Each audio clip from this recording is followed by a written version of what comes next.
Defined by a conservative reign and a strong emphasis on morality, Queen Victoria is perhaps the most famous British monarch in history. Although she ascended the throne after a series of tragedies, Victoria was a respected monarch who restored the relevance and reverence of the English royalty after decades of financial, political, and sexual scandals of the House of Hanover. The legacy of this queen endures to this day, even in the most unexpected traditions and customs. In this video, we will tell you about the life of the monarch, the most complex challenges she faced, and various curiosities about her reign and legacy. Before we dive in, don't forget to subscribe to our channel and turn on notifications to stay updated with our latest content. Number 1. She wasn't the first choice for the throne.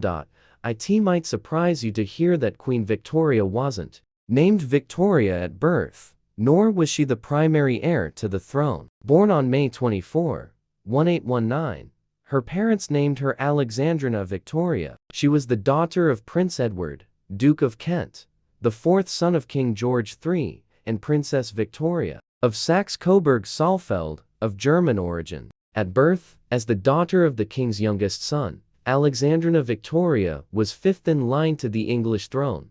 Number 2. She became the heir after a series of deaths. During Victoria's childhood, all the royal heirs ahead of her died consecutively. First, 3 of her cousins passed away, then 2 of her uncles, followed by her own father and her grandfather, the king. By 1830, William IV, the third son of King George, ascended the throne. At just 11 years old, Victoria became William's heir and the royal successor.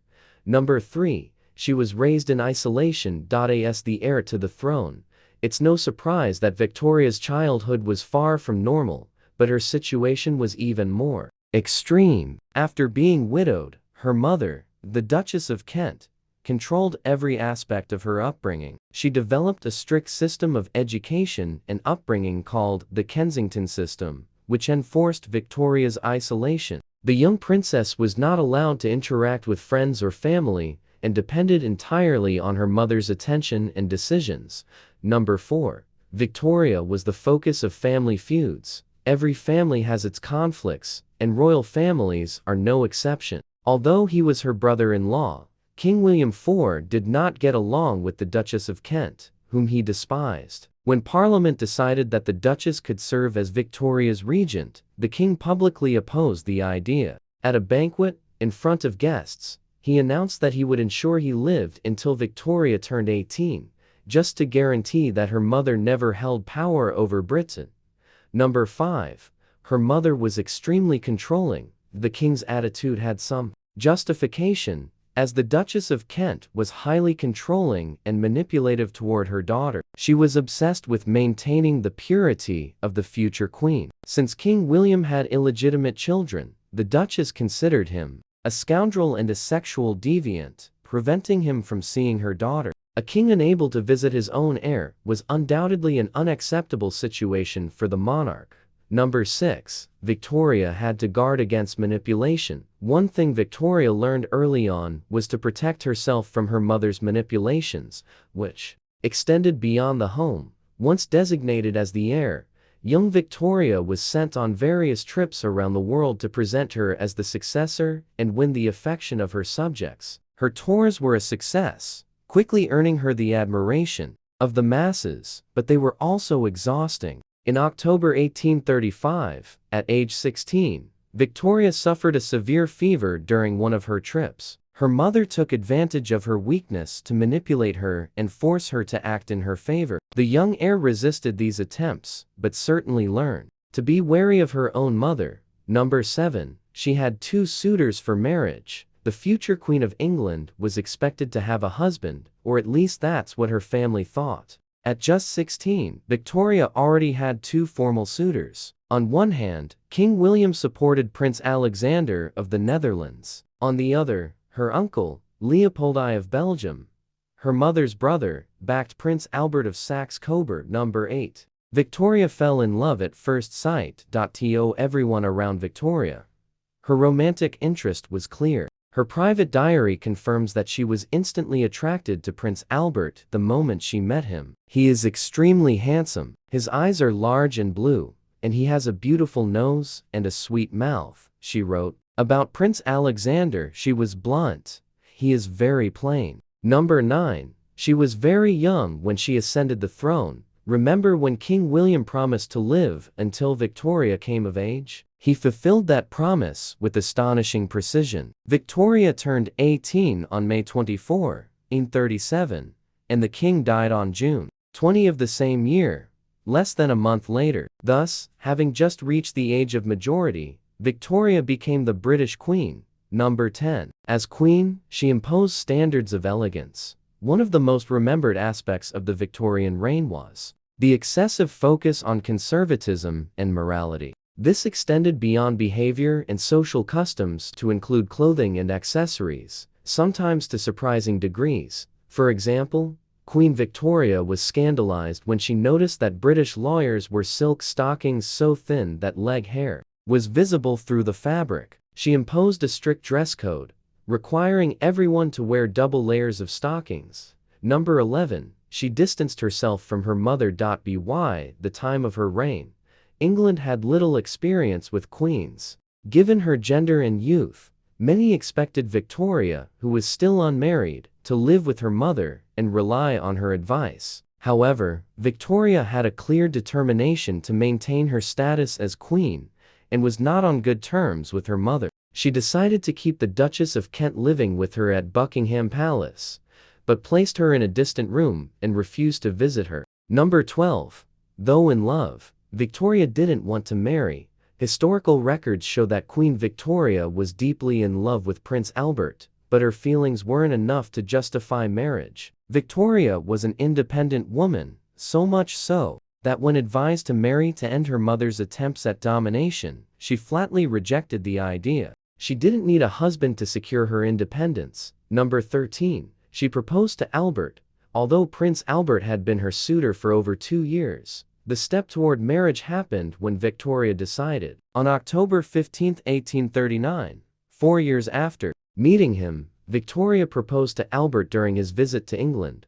Number 14. She didn't enjoy the idea of pregnancy. Queen Victoria's diaries reveal that her sexual life with Prince Albert was truly active and pleasurable from their wedding night. The problem came later when Victoria discovered she was pregnant just weeks after the wedding. To say she was disappointed is an understatement. "It is ruining my happiness. I always hated the idea," she wrote to her grandmother, adding that she had prayed day and night to be free for at least 6 months. In the same letter, she even said that if she had a nasty girl, she would drown the baby. Victoria was quite young, just entering her 20s, and aware of the risks of childbirth, so these strong statements may have stemmed from those fears. Number 15. She didn't enjoy motherhood but had 9 children. Unfortunately, Victoria's lack of enthusiasm for her first pregnancy extended to her other pregnancies and motherhood in general. Ironically, despite never wanting or enjoying being a mother,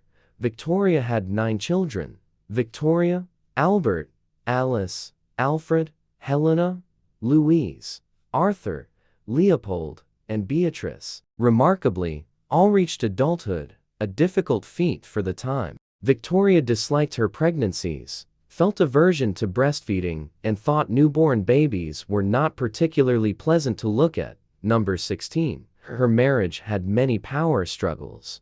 Albert was quite progressive for his time. How many men in the 19th century would accept a marriage proposal? But he was still a man of his era. He struggled to accept his secondary role at home, where he was the husband, not the head of the household. He particularly clashed with Baroness Lezen, Victoria's governess, who held a significant role in the household. The dispute with Lezen became unmanageable, and Albert accused her of endangering their children and mismanaging the family. Though Victoria initially resisted, after a heated argument, she set aside her role as queen at home and accepted Albert's decision to dismiss the governess as a submissive wife.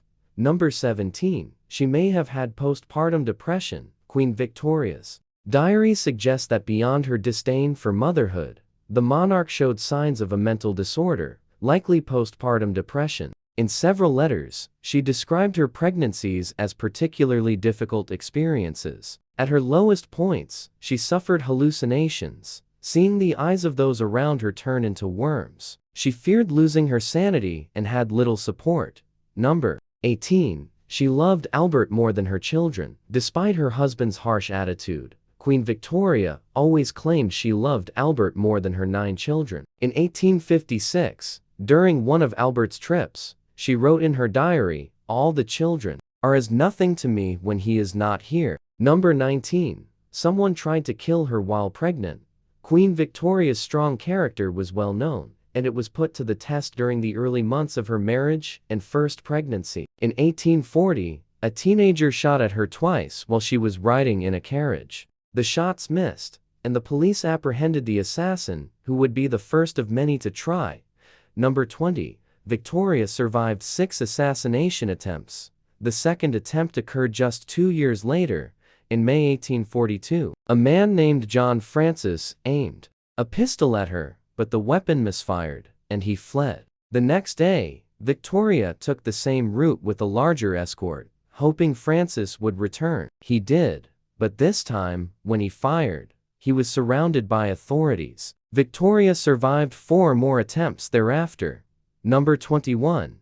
The church called her a heretic for her childbirths. Victoria's dislike for pregnancies never improved, but her childbirth experiences did. When she gave birth to Leopold, her 8th child, in 1853, she used a newly discovered substance, chloroform, to ease the pain. She was so pleased with its effects that she used it again for her final birth. However, this made her a target of criticism from the church, which accused her of heresy. The church believed women were obligated to endure the pain of childbirth, so avoiding it was considered sinful. Number 22. She manipulated her favorite daughter. Despite despising her mother's control and manipulations, Victoria ended up resembling her in many ways. Though she didn't particularly enjoy motherhood, she maintained close relationships with some of her children. Beatrice, the youngest, was her favorite, so much so that Victoria planned for her to never marry or live independently,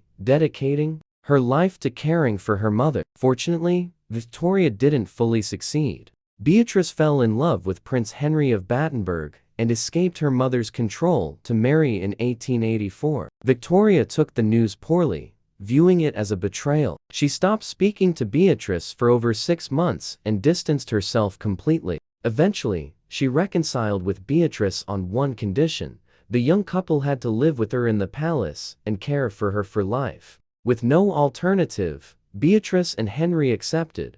Number 23. She was a carrier of hemophilia and passed it to one of her children. Hemophilia is a rare disease that prevents blood clotting. It is hereditary, with women as carriers and men suffering the symptoms. Untreated, it causes hemorrhages that can be fatal. In Victoria's time, the disease's origins were not understood, and carriers couldn't be identified. Later lineage revealed that Queen Victoria was a carrier. We now know 2 of her daughters, Alice and Beatrice, inherited the gene, and one of her sons, Leopold, died at 30 from a brain hemorrhage. Number 24. She was called the Grandmother of Europe.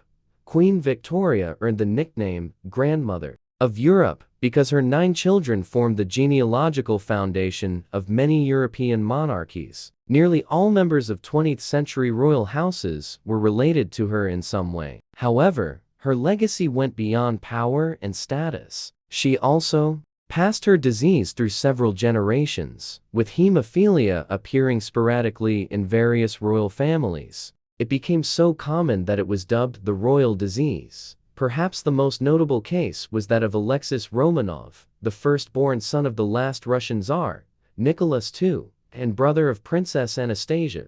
Number 25. Victoria might have been an illegitimate child. For some researchers, Victoria's status as a hemophilia carrier could indicate something more serious. There are no records of her ancestors suffering from the disease. So where did it come from? One hypothesis suggests Victoria was an illegitimate child, the result of an affair between her mother and a hemophiliac man. However, it's more likely that Victoria had a de novo mutation, as about 30% of hemophilia cases arise randomly in individuals without inherited mutations. Number 26. The Irish hated her. Like most English monarchs, Victoria was despised by the Irish population, and they had reasons for it. During her reign, a devastating famine struck Ireland, and the population blamed her, calling her the Famine Queen. However, records show that Victoria donated around £6.5 million in that era's currency to address the crisis.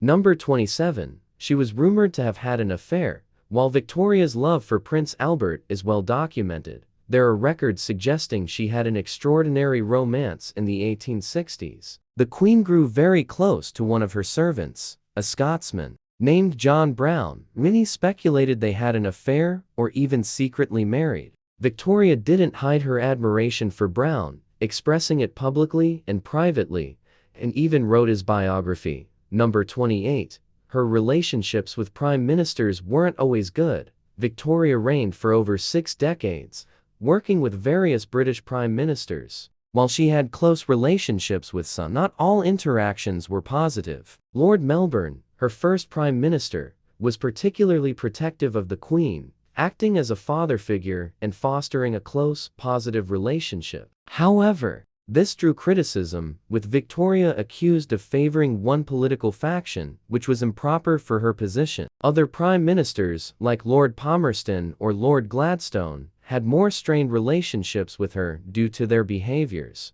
which she found objectionable, or for ignoring Prince Albert's political recommendations. Number 29. She was widowed young. Queen Victoria was just over 40 when she lost her husband. Prince Albert was in poor health, but traveled to Cambridge, where their eldest son, Albert, known as Bertie, was studying and involved in an unacceptable romance for an heir. Albert's health worsened during the trip. Based on his symptoms, it's now believed he suffered from Crohn's disease. Just weeks after confronting his son, December 14, 1861, Prince Albert died. Victoria never forgave Bertie, blaming him for his father's decline. Her resentment lasted her entire life, preventing Bertie from holding any political office or employment. Victoria fell into depression, wearing only black for the rest of her life, and earning the title, Widow of Windsor. She never fully accepted Albert's death, instructing servants to keep his room ready, with his shaving tools and clothes laid out, as if he were still alive. Number 30. She died at 81. Queen Victoria was remarkably long-lived, surviving past 80 was a rare feat in the 19th century. She outlived several of her children, but old age took its toll. Toward the end of her life, she suffered from rheumatism and was nearly blind from cataracts. On January 22, 1901, at p.m., Queen Victoria died at 81, just months shy of 82. She was buried in white, honoring her wedding to Prince Albert, but her left hand, clenched in a fist, held a lock of hair and a photograph of her servant, John Brown. Number 31. She was succeeded by her son. On the day of Victoria's death, her son Albert Edward succeeded her as Edward VII, King of England, Emperor of India, and ruler of all British dominions. Known as the Uncle of Europe, due to his familial ties to European royal houses, Edward VII was the great-great-grandfather of the current British Queen, Elizabeth II. Queen Victoria's legacy endures today, beyond the genes inherited by European royal families. Her memory lives on in unexpected customs and objects. For example, Victoria popularized the tradition of wearing white wedding dresses. Until her time, bridal gowns were colorful, and she set the trend of wearing white for the ceremony. In the Oval Office of the White House, a wooden desk used by U.S. presidents for centuries was a gift from Queen Victoria. With a 63-year reign, Victoria held the longest reign in English history until recently surpassed by the current Queen, Elizabeth II, with whom she shares not only blood and genes, but also a love for pets. During Victoria's reign, England's conquests multiplied fivefold. By her death, the British Empire was the largest in history, with nearly a quarter of the world's population as subjects. Victoria's legacy in history particularly her role in restoring the value of the English royal house, was fundamental in shaping the foundations of the Western world, and we still see its effects today. We hope this video was helpful. If you have anything to add, please share it with us in the comments. Please like this video and share the link with your family and friends so they can learn more about the tragic and curious facts of Queen Victoria. If you are new to our channel, don't forget to subscribe and follow us on our YouTube. Remember, those who don't know their history are doomed to repeat it.